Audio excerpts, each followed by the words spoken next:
dhegaystayaal waa su'aal Soomaalidu ummadaha kale ma ka dulqaad yar tahay mase aan amooday degdegsinyuhu ma waxay hiddo u leedahayba mase aadanaha kale ayay kala mid tahay si haddaba aynu u helo qayb ahaan su'aalahaas iyo kuwa la midka ahi jawaabaha ay yeelan karaan waxaynu ku qasbannahay inaan dib u milicsano dhaqanka Soomaalidii hore iyo waagii ay xoolo raacatada u badnayd kaasna waxaa sida la og yahay loogu irkan karaa suugaanteeda gaar ahaan mahmahdeeda maansadeeda iyo heesaha hiddaheeda aan kolka isku dayo inaan soo bandhigo tusaalayaal lagu garan karo dulqaadka Soomaalidu inta uu la eg yahay ninba alla baryi jiray arooskiisa ama kan wiilkiisa u dabaaldegi jiray ama muraad kaleba yeelan jiray markaasoo kale intuu xoolo qalo ayuu wacan jiray dad badan oo geed reerka sabadiisa aan ka fogeyn soo gabrin jiray haddiiba ragga ku jira oo malaha adkaysi badan aan gaajada u lahayn ayaa marba xagga reerka isha ku xada isaga oo raagsanaya xerihii hilibka ku jiray iyo dhiirihii ay caanuhu ka buuxeen oo aan soo muuqan siduu isleeyahayna aan soo dhoweyn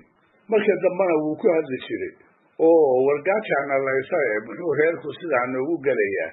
ayuu kuwa garab fadhiya midkood ku qarsan jiray in cunnada lagu hadlaa inay dhaqanka ceeb ku tahay markii la xusuusiyana wuxuu cudurdaar ka dhigan jiray mahmahdii ahayd wax la raajaa ragga kuma sama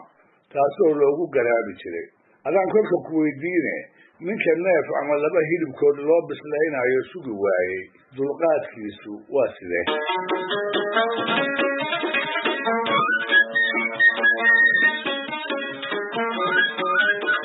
Soomaalidu dawlad may ahaan jirin qarniyo badan bay ahayd ummad aan talis dhaxal ahayn in doora baa la soo gumaystay muddo haatan 60 gu oo kaliya laga joogo ayaa ugu horeysay maamul ay u madax bannaan tahay oo habka casriga ah ku dhisan ahna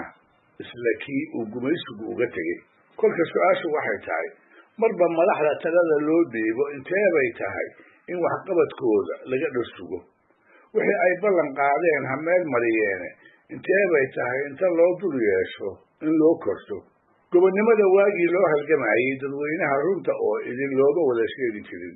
waxaa dhagahooda loogu raaxayn jiray gumaysigu markuu baxo in qof waliba uu farta malab dari doono in dadku xor noqon doono oo qof waliba wuxuu rabo uu samayn doono saraakiisha gumaysigu siday u ladnaayeen si la eg in markay kuraasta banneeyaan loo wada ladnaan doono riyadaas macaan mooye dadka looma sheegi jirin runta xalaal oo ah si ay u siirto waxna looga dheefo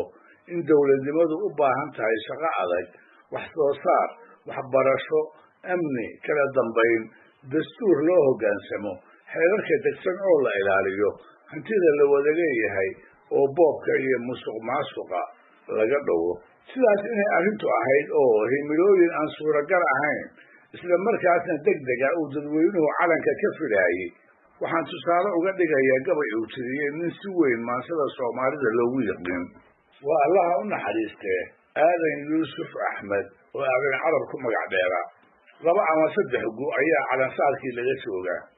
inkastoo uu reer miyi ahaa haddana wuxuu ahaa magaalo ka warqab aad ugu warhaya siyaasadihii baryahaas dalka lagu dhaqaayay xubin firfircoon ayuu ka ahaa xisbiyadii mucaaradka ee 1960nadii kii ugu weynaa oo gareedka loo yiqiin korkii dambase SDU la baxay 1962kii bilihii u dambeeyey aadan oo sidaas miyiga iyo magaalada uga dhaxeeya ayaa dhalaabtii dambe isaga oo qurac dhallaan ku sugan cudurka duumadana aad ula liita wuxuu tuulo u dhow kiniini uga dirsaday nin ay walaalo ahaayeen kii oo kiniini u wada ayaa ku soo noqday wuxuuse u sheegay inuu uga soo iibiyey dukaan dawooyinka lagu gado aadan oo la yaabay warka uu maqlay ayaa yidhi oo cilmiyow ingiriisku waatuu daawada bilaash nagu siin jiray miyay gobonnimadu nooga daraysay dhacdadaas ayaa dabadeed ku soo kicisay xukuumaddii ay leegadu hoggaaminaysay waxyaabihii uu ku dhaliili jiray ee uu kaga soo horjeeday isaga oo weli fadhiya halkii uu kiniiniga ku liqay ayaa waxaa ku soo booqday nin xanuunka ku ogaa oo bal siduu noqday soo arag is yidhi markaasuu ku yidhi maxamedow maanta waaba gebi oo maxaa tidhi ayuu kiina ku celiyey halkii buu aadanna ugu mariyey gabaygii soomaalida dhexdeeda caanka ku noqday ma mucaarad baan ahay gabaygii la baxay ee dulucdiisa shishe ay ahayd gobonnimadii in aan waxba laga dheefin oo haddoo la hayo iyo markuu gumaysigu joogay ay tahay dameer labadii dhagood waa gabay dheere aan ka soo qaato tuducyadiisa kuwa ugu caansan qaarkood waxaa ka mid ahaa sidii baan marqaafiyo u sitaa ama maraykaane sidii baan maqaar ugu gam'aa meel la ii dhigaye sidii baan makaar lagu gubtiyo milic u jiifaaye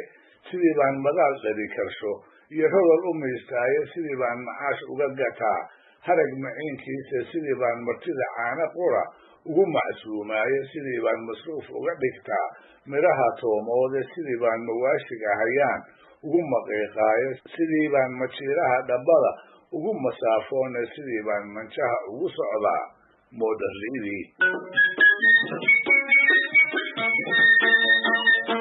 wuxuu ka danqanayaa weli sida aan waxbarasha u jirin ninkii nin dila in aan loo dilayna weli sidii hore magtii looga bixinayo weli sida waagii ingiriiska in geela ay dawladdu kii lahaa ka mooda duugayso weli sida aan xeerarka loo dhaqangelinayn ee sharcigu wax aan lagu dhaqmin uu u yahay wuxuu yidhi sidii baan tacliin uga marnahay macadka diimeede sidii baan madow ugu jiraa maata iyo ruuxe sidii baan macruufka u sugaa macallinkiisiiye sidii baan magtii uga baxshaa muuminkii dilaye sidii baa miskiintu dhul lahaa looga mariyaaye sidii baan haddii tuugi miro midigta loo goyna sidii baan xafiis meel fog jira ugu muctaadaaye haddii laba ninoo wada muslime madaxda loo geeyo sidii baan guddida loo maraa waxu masaynayne sidii buu rumaan ugu murxaa kii maxbuusiiye sidii baa sharcigii mayd u yahay aan murwar ahayne kuwa midabka soomaalinimo lagu malaynayo sidii buu kiniin uga mutaa maralka jiifaaye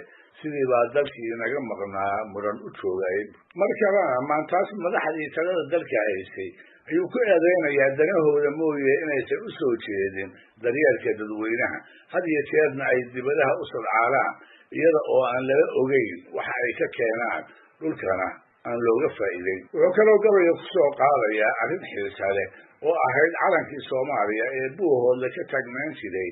in markuu gaboobay oo uu calal u ekaaday halkuu surnaa laga soo dejiyey dabadeedna madaxdii dawladda ee magaaladu ay awoodi weyday ku kale oo cusub inay ku beddelaan haba iska eegteen wuxuu yidhi mooskada raggow duulaya maylka tirinaya goormaa waxay muujiyaan lagu manaafiici mamardaadi baa socodka aan miiq la qabanaynin sawriigna noogama mudaan madashan buuhoodle bal intee muddaahan sugnaa maaxda iman doonta bal maxaa tahay muuqatee maradii loo qaatay waa calankii mukhlis iyo haddaan lagu shaqayn orod maleegnaana maxiniyahay moodayaan muunad nala saaray ma naftiinna maara u qabtaa nimanka loo miiray maashiga haddaan meelka saro madow miyay fowri ma mucaarad baan ahay haddaan xaqa ku maansoodo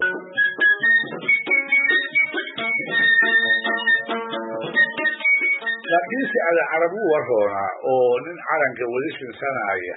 oo wax ka sugaaya ayuu ahaaye waxaa jiray gabyaa kale oo haddiiba wanaag iyo waxtar ka soo socda ka quustay ayna ka hoostay inuu cagta u dhigo bal inta fulinta qorshaha u degsan ay madaxda ku howlan tahay waa maxamed nuur laangare gabayaa la oran jiray oo inta madaxa saboolay oo kululaaday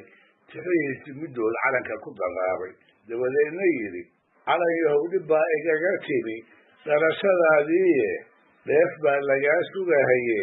dhiig sidaa tahaye way kala dhig adigoo dhiciyo meesha dherarow kolka su-aashu waxay tahay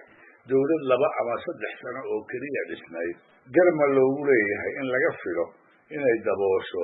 intaas oo baahi ah oo aadan carab soo tahay mase waxay daaran tahay dulqaad yari soomaalida ku laran laguna abuuray dhegeystayaal barnaamijka dhaqanka iyo hiduhu maanta halkaa inoo joogo